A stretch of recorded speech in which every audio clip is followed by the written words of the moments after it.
I helped a stranger pick an interview outfit, and months later she saved my worst day non fiction. A few months ago I was killing time at a thrift store after work, doing that slow, aimless browsing you do when you're too tired to go straight home. I had my headphones around my neck and my tote bag on my shoulder, and I guess from a distance I looked like I worked there because this woman walks up to me in the blazer aisle and goes really quiet. "Hi, sorry, do you work here?" I should have said, "No," but my brain did that thing where it tries to be helpful before it tries to be honest, so I just said, what do you need?" She exhales like she's been holding her breath for an hour. "I have an interview tomorrow. I haven't done one in years." I don't even know what I'm supposed to look like anymore. She wasn't dramatic about it, just embarrassed. Like, asking for help was the part that hurt Dot, so I said, "Okay, show me what you're considering." She had 3 options.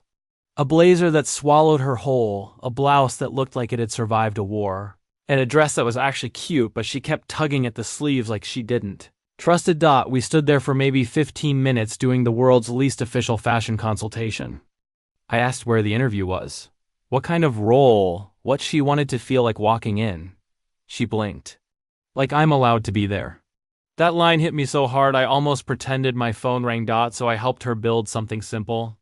The dress, the blazer that fit her shoulders, shoes that didn't look like they hated her. When she came out of the fitting room, her posture changed first, and then her face caught up. She looked at herself in the mirror and did this tiny smile like she surprised herself. Then she turned to me. "Thank you, seriously, you have no idea." And that's when she pointed at my tote bag. "So do you get a discount?" I laughed. "I don't work here. I'm just a woman with strong opinions about blazers, apparently." Her whole face cracked open. She laughed so hard she had to cover her mouth. She hugged me right there by the clearance rack. "This is the nicest thing anyone's done for me in a long time." I figured that was it. A sweet, weird little moment. Then last week happened. Last week was one of those weeks where everything stacks. Alarm didn't go off, spilled coffee on my shirt.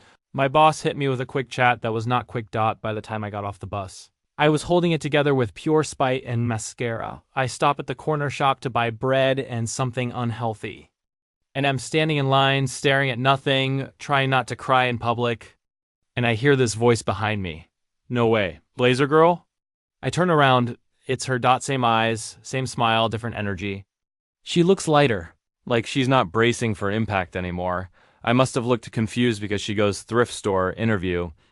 "Outfit. You told me the shoulders were the whole point?"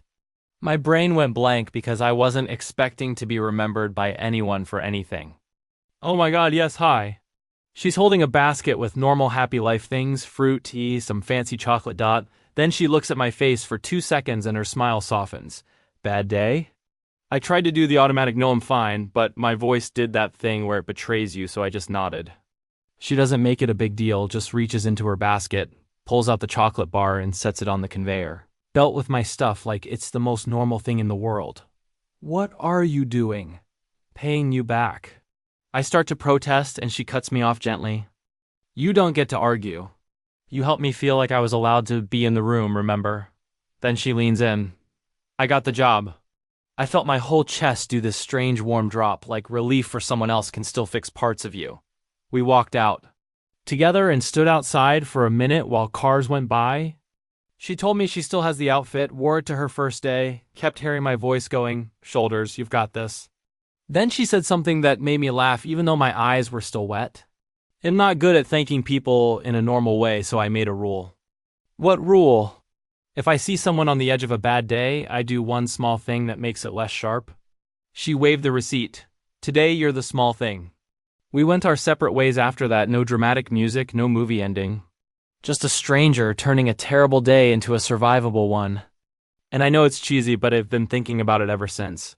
How you can walk into an ordinary place on an ordinary day and accidentally become part of someone's story. Dot, how sometimes you don't get a big sign that you mattered. Sometimes you just get a chocolate bar on a conveyor belt and a quiet, "I got the job." And honestly, that's enough.